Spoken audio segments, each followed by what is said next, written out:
Bonjour les élèves, bienvenue pour cette deuxième séance de cours dématérialisés autour de notre thème « La fiction pour interroger le réel ». Aujourd'hui, on fait une petite présentation de ce que c'est que la nouvelle fantastique, puisque c'est le genre auquel appartient le texte que nous allons étudier, le texte de Maupassant, La Morte. Une nouvelle fantastique, qu'est-ce que c'est? C'est parti.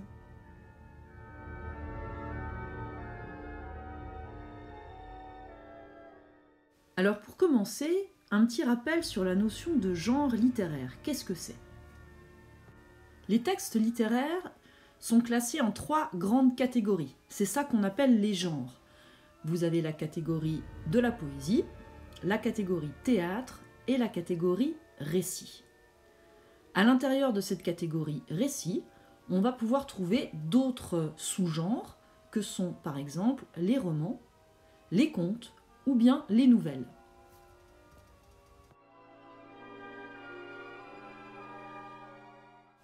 La nouvelle se différencie essentiellement du roman par sa brièveté. Une nouvelle, c'est d'abord un récit court donc. Donc grosso modo, un peu moins de 100 pages, c'est une nouvelle. Au-dessus de 100 pages, c'est un roman. Et aux environs d'une centaine de pages, c'est soit un petit roman, soit une grosse nouvelle. Une nouvelle a peu de personnages. Regardez, La Morte, un seul personnage vraiment, le narrateur. Généralement, vous en trouverez guère plus de 10 dans une nouvelle. Dans une nouvelle, l'action est resserrée autour d'un événement majeur. L'histoire est concentrée. On ne multiplie pas les péripéties. Ça rend l'histoire beaucoup plus intense, beaucoup plus forte. D'ailleurs, souvent les élèves préfèrent lire des nouvelles, à cause de cette intensité, que de lire des romans qui peuvent se perdre parfois en description et en péripéties.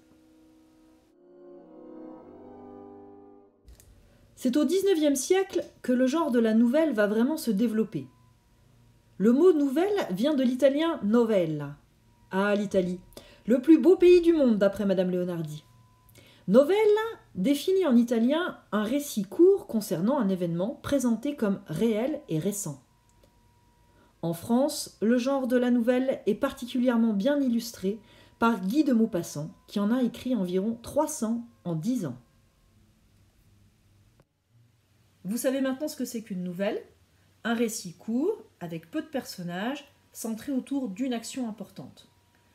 À propos de La Morte de Guy de Maupassant, on va parler d'une nouvelle fantastique. Mais bon, a priori, qu'est-ce qu'elle a de fantastique cette histoire? C'est parce qu'elle est intéressante, c'est parce qu'elle est passionnante, c'est parce qu'elle est bien écrite? Rien de tout ça. Même si c'est vrai, elle est passionnante et bien écrite.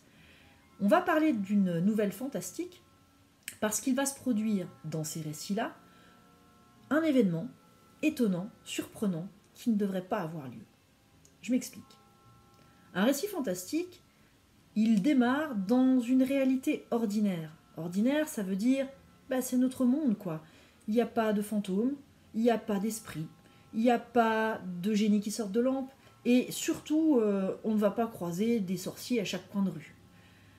C'est donc une situation normale. Celle qu'on vit aujourd'hui, elle n'est pas banale, mais elle est normale.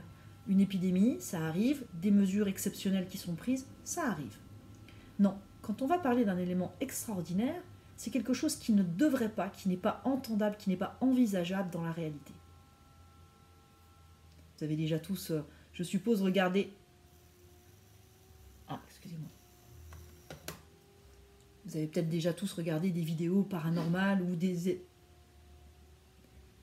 éléments surnaturels se produisent. Voilà, quand on parle de surnaturel, on parle de choses un peu comme ça, enfin des choses qui bougent toutes seules, des bruits qu'on entend alors qu'il n'y a pas d'explication. Voilà, c'est un peu inquiétant.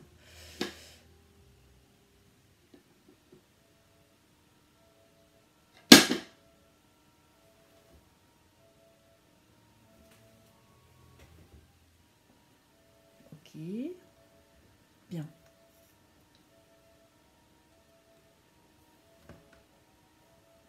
Alors quand il se passe quelque chose d'un petit peu irrationnel, on a deux options.